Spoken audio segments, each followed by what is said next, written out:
Oi turma, sejam bem-vindos a mais uma videoaula. Na aula de hoje nós falaremos aqui sobre semelhança, tá? Mas onde é que é aplicada a semelhança na matemática?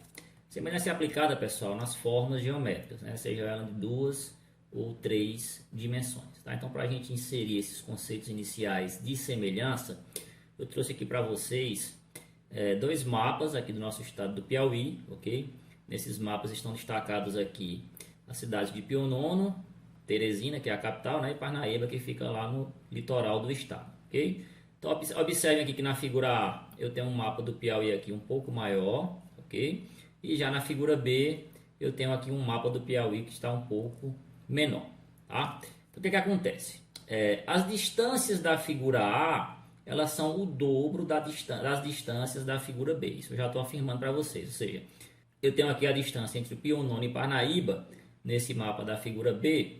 No caso aqui da distância entre Pionono e Parnaíba, da figura A, ela vai ser o dobro dessa daqui em relação à figura B. Mesma coisa acontece aqui de Pionono a Teresina, na figura A, ela é o dobro do tamanho aqui da distância de Pionono a Teresina na figura B. Ok? Isso porque esse mapa da figura B ele foi impresso aqui, né? Ele foi jogado aqui no desenho com uma escala que ela é 50% menor do que essa da figura A.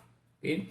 Já em relação aos ângulos, pessoal, os ângulos que são formados aqui por esses segmentos que eu criei nos mapas, observe que eu tenho um segmento que liga Pionono a Parnaíba, um segmento que liga Pionono a Teresina e um segmento que liga Teresina a Parnaíba, formando aqui um triângulo, ok? Então esses ângulos, ok? O ângulo aqui que é formado aqui nesse vértice de Pionono, ele é igual ao ângulo aqui que também está no vértice aqui de Pionono na figura B. Okay? Então os ângulos eles não mudam de acordo com o tamanho da figura geométrica. Tá bom, pessoal? A gente vai ver isso com mais detalhe nas próximas páginas. Então, focando especificamente aqui nas distâncias, eu tenho que, ao imprimir essas duas figuras em uma folha de papel e medindo as distâncias, no caso aqui em linha reta, não é isso? Observando aqui esses segmentos de reta, nós obtemos as seguintes informações. De Pionono a Parnaíba, se eu medir aqui na figura A, eu vou ter uma distância de 10 centímetros. Okay? Imprimindo esse desenho aqui, do jeito que ele está, com essas duas escalas. Se eu medir de Pionono a Parnaíba, eu vou ter uma distância de 10 centímetros. Tá? Vou chamar aqui de D1. Okay? Já na figura B, como eu falei para vocês lá na tela anterior, ele vai ser apenas a metade desse tamanho aqui que eu obtive aqui na figura A. Né? De Pionono a Parnaíba, na figura B, eu vou ter 5 centímetros, ok? Se eu fizer essa medição aqui da distância entre Pionono e Teresina, tá? Sempre considerando aqui linha reta, né? Esses segmentos que eu criei, pessoal. Na figura A eu vou obter 6 centímetros, tá? Como A é o dobro de B, obviamente em B eu vou obter aqui 3 centímetros, ok, turma? Então é mantido uma proporcionalidade dessas distâncias, ok? Se é o dobro para Pionono a Parnaíba, também vai ser o dobro de Pionono a Teresina. Tá? Em qualquer distância que eu medir aqui na figura A, ela vai ser o dobro das distâncias aqui da figura B. Tá? É mantido uma proporcionalidade. Então vamos lá, generalizando para essas duas figuras, nós temos que DI, tá? Qualquer distância que eu medir, nessa primeira figura, ela vai ser igual a 2 vezes a distância que eu medi na segunda figura, na figura B. Okay? A é o dobro de B. Isso nos garante uma constante de proporcionalidade K. Ok, pessoal? A palavrinha é essa aqui. Ó. O termo é esse. Constante de proporcionalidade K. Entre as medidas de comprimentos na figura A e seus correspondentes comprimentos na figura B. Quando eu falo correspondentes, é aquela análise que eu fiz, né? Pionono, Parnaíba em A, eu tenho que analisar Pionono, Parnaíba em B. Né? São os correspondentes que nós chamamos. Nesse caso aqui nós temos K, né? É o valor aqui dessa constante de proporcionalidade, é igual à divisão do primeiro valor, tá? Pessoal, pelo segundo valor. No caso aqui eu tenho que a constante K para essas duas figuras, na relação aqui que elas foram impressas, ela é 2, né? Isso é o dobro, esse aqui é o dobro da de B, tá? Ou a de B é a metade aqui de A. Essa constante de proporcionalidade K, nós denominamos de razão de semelhança, né, pessoal? Razão, nós já estudamos lá no início do ano, razão nada mais é do que uma divisão, né? Então, esse valor aqui dessa constante, ela vem sempre de uma divisão, né, que é uma razão, né? E por ela expressar uma semelhança, nós chamamos ela de razão de semelhança, tá? Concentrando aqui a nossa análise agora em relação aos ângulos, como eu falei lá na primeira tela, os ângulos eles não mudam.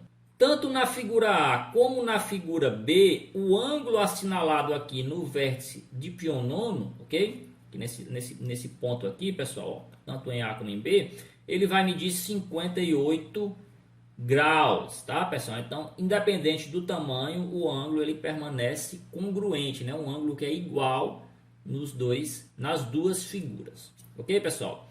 Se eu fizer análise aqui no ângulo do vértice de Teresina, eu vou ter um ângulo, coincidentemente, um ângulo reto, né? Um ângulo de 90 graus, ok, pessoal? Então, ó, esse ângulo aqui é 90 graus, tanto na figura A como na figura B, né? Curiosidade que ficou aqui formando um triângulo retângulo, ok, pessoal? Então, o ângulo ele não muda de acordo com o tamanho da figura, né? Se ela for uma figura semelhante, o ângulo ele é igual. Então, os ângulos indicam a forma da figura que se mantém quando ampliamos ou reduzimos, ok, pessoal? Então, tanto faz o tamanho da figura, o ângulo ele vai ser constante, vai ser um ângulo congruente se você comparar com figuras semelhantes. O que se modifica nesses casos é apenas as medidas dos segmentos de reta, né? A gente já viu na tela anterior que eles se modificam de maneira proporcional. Se eu dobrar o tamanho em um, no outro também esse tamanho vai ser duplicado. Então, as condições de semelhança são medidas lineares proporcionais, tá? Essas distâncias aqui, elas são proporcionais. Se eu dobrar em um, no outro vai ser dobrado. Se eu dividir por 2, no outro vai ser dividido por 2 e assim sucessivamente. Tá? Isso é uma constante para todas as distâncias lineares aqui nas figuras que são semelhantes. Tá?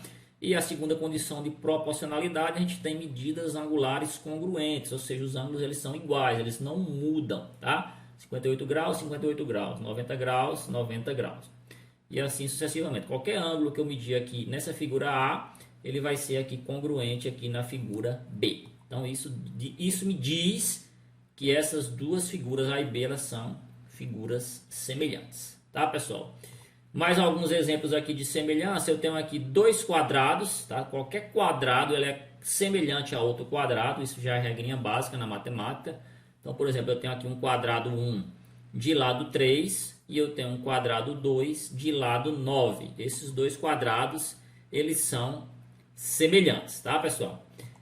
A razão de semelhança entre 1 e 2. Como é que eu calculo aquela razão K de semelhança, pessoal? É só dividir aqui. No caso, eu quero entre 1 e 2, eu vou dividir o lado de 1, né, pelo lado de 2. Então, K vai ser igual a 3 dividido por 9, tá? Não posso dividir, mas eu posso simplificar todo mundo por 3. Então, nesse caso aqui, a razão de semelhança entre 1 e 2 vai ser K igual a 1/3. Ok, pessoal? Razão de semelhança é 1/3. Eu também posso determinar a razão de semelhança na ordem inversa, tá? Que vai ser diferente, pessoal. Vou determinar aqui entre 2 e 1, tá? Primeiro o quadrado maior, que é 2, e depois o quadrado menor, que é 1. Vocês têm que ter cuidado nessa ordem, porque ela vai inverter aqui o valor do K, né? Ele era 1/3, vai virar 3. Quer ver, pessoal? Então, K vai ser agora 9/3, tá? Estou determinando aqui a razão de semelhança em relação aos quadrados 2 e 1, ok? Então, o 2 primeiro, o 9 vem aqui em cima, que é o lado de 2, e o 1 vem na segunda posição, ele vem com o valor aqui embaixo, o lado de 1 é 3, né? Então, 9 dividido por 3 vai dar K igual a 3. Então, eu tenho uma razão de semelhança desses dois quadrados, né? Para que serve a razão de semelhança, pessoal? Serve para você calcular algum valor em das duas figuras geométricas que você não conheça, tá? Você conhece o valor em uma das figuras, não conhece o valor na outra figura. Se você conhecer a razão de semelhança, você consegue determinar. Não foi o caso aqui porque nós já conhecíamos esses valores, né? Mas a gente vai fazer isso nos próximos exemplos. Dois círculos também, eles são semelhantes, pessoal. Então eu tenho aqui o círculo 1 com raio igual a 3 e temos aqui o círculo 2 com raio igual a 2 centímetros, né? Todos os círculos eles já são originalmente semelhantes, pessoal. Então eu vou apenas determinar aqui qual é a razão de semelhança entre esses dois círculos. Primeiro eu vou fazer aqui entre 1 e 2, né? Como o 1 ele vem primeiro, eu vou colocar primeiro o raio de 1, ok, pessoal? No caso aqui é 3 sobre 2. Então K é igual a 1,5, ok, pessoal? Eu posso calcular essa razão de semelhança através de outra dimensão que eu conheço aqui nas figuras. Por exemplo, além do raio em um círculo, eu posso determinar também aqui de maneira bem fácil o valor do seu diâmetro, né? Quem é o diâmetro? É 2 vezes o raio. Então, vou calcular aqui a razão de semelhança utilizando o diâmetro, né? Então, 2 vezes 3 dá 6, 2 vezes 2 dá 4, né? Ainda calculando a razão de semelhança entre 1 e 2, né, pessoal? A mesma ordem desse exemplo aqui do raio, ok? A diferença é que eu estou utilizando agora o diâmetro e não mais o raio, né? Mas vai ser o mesmo valor, pessoal, não pode mudar. A razão de semelhança ela é uma só, se você considerar duas figuras, tá bom? Ela não vai modificar, independente dos valores que você utilizar. O que pode mudar na razão de semelhança é se você inverter a ordem, né? Eu quero calcular entre 2 e 1, aí seria outro valor. Mas, se você dividir 6 por 4, também vai dar meu K igual a 1,5. Então tá, quadrado e círculo, qualquer quadrado e qualquer círculo, eles são semelhantes entre si, pessoal. Você não precisa nem testar se há semelhanças. Eu digo isso porque existem figuras, que é o caso dos retângulos, que nem todos eles são semelhantes, né? Nesse caso, às vezes é pedido para o aluno verificar se existe a semelhança ou não, né? O que é que nós vamos fazer agora? Nós temos dois retângulos, aqui tem o retângulo 1 e o retângulo 2, foram dados as dimensões desses dois retângulos e está sendo solicitado para a gente verificar se eles são semelhantes, tá, pessoal? Então aqui já é outra coisa que eu estou fazendo. Eu tenho dois retângulos que eu não tenho certeza se são semelhantes, né? Porque nem todo retângulo é semelhante a outro retângulo, e aí eu quero fazer esse teste. Então, para testar se são semelhantes, o que eu vou fazer é calcular a razão aqui entre os lados maiores dos dois retângulos, tá? E o valor que eu obter, ele tem que ser semelhante à razão que eu vou, ele tem que ser igual à razão que eu vou calcular dos lados menores, tá? Então, eu vou calcular aqui a razão dos lados maiores, vou utilizar aqui o 2 sobre 1, tá? A razão que eu estou calculando é entre 2 e 1, poderia fazer entre 1 e 2, só que eu tenho que repetir essa ordem também nos lados menores. Mas eu optei aqui por fazer entre 2 e 1, a razão. Então, 5 sobre 2, se você dividir 5 por 2, vai dar 2,5, tá, pessoal? E vou fazer esse mesmo cálculo para os lados menores, ok? Então, como eu peguei 5 sobre 2 para os lados maiores, nos lados menores eu vou pegar aqui 1,5 sobre 0,6, né? 1,5 dividido por 0,6, se você fizer os cálculos, você também vai obter 2,5, tá? Então, como nós encontramos dois valores iguais, eu tenho que esses dois retângulos eles são semelhantes, tá? E o K deles é 2,5. Ok, pessoal? Para fechar aqui nossos exemplos de hoje, eu tenho aqui que dois retângulos R1 e R2 são semelhantes, tá? Então, aqui o problema já está me dizendo que esses dois retângulos são semelhantes. Eu não tenho mais que fazer esse teste. As medidas dos lados de R1 são 6 e 9 centímetros, tá? Já me deu aqui os valores de R1. E me deu também, pessoal, a razão. Ó. A razão de semelhança entre R1 e R2 é 2 sobre 3.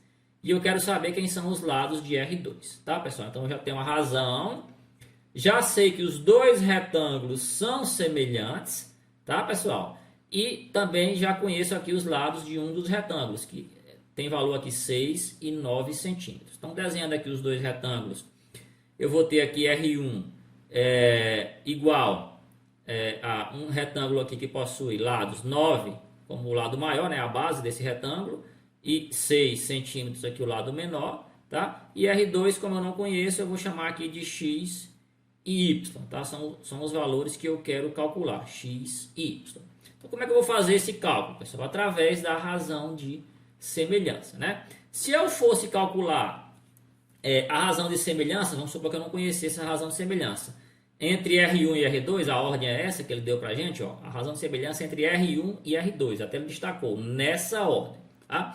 Então, se eu fosse calcular entre R1 e R2, do lado maior, seria o valor do lado maior, que é 9, ok, pessoal? Sobre o valor do lado maior de R2, que no caso aqui é X, tá?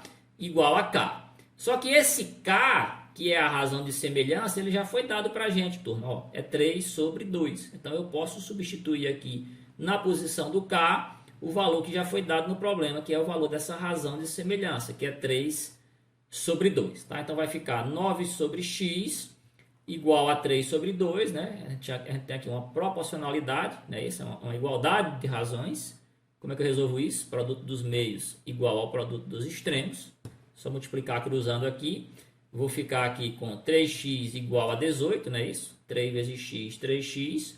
9 vezes 2 dá 18, né? Esse 3 que está multiplicando passa dividindo, né? 18 dividido por 3 vai dar 6, tá? Então, eu já determinei que o valor do lado maior aqui do meu retângulo 2 é 6 centímetros, né? Calculei 50% do problema. Para calcular o valor de y, que é o lado menor, vou utilizar a mesma lógica aqui, né? Vou montar a proporção, né? A razão, aliás, desculpem, vou montar aqui a razão entre o lado menor de R1 e o lado menor de R2, 6 sobre y. Eu sei que isso é igual a K, que é a minha constante aqui de proporcionalidade, né? E esse K eu já sei que é 3 meios, né? Ele não vai mudar. Para qualquer lado, qualquer valor que eu pegar aqui nesses dois retângulos, ele vai ser 3 meios, né? Por isso que ele é uma constante. E aí daqui para frente, turma, é só aplicar aqui a propriedadezinha do produto dos meios ser igual ao produto dos extremos, né? Vai ficar 3y igual a 12. Esse 3 que está multiplicando passa dividindo, né? Y vai ser igual a 4 centímetros, tá, pessoal? Então, acabei de determinar aqui o valor de x e y, que são os valores dos lados de R2. Então, turma, essa foi a aula de hoje, parte introdutória de semelhança, ok? Eu espero que vocês tenham gostado e até a próxima.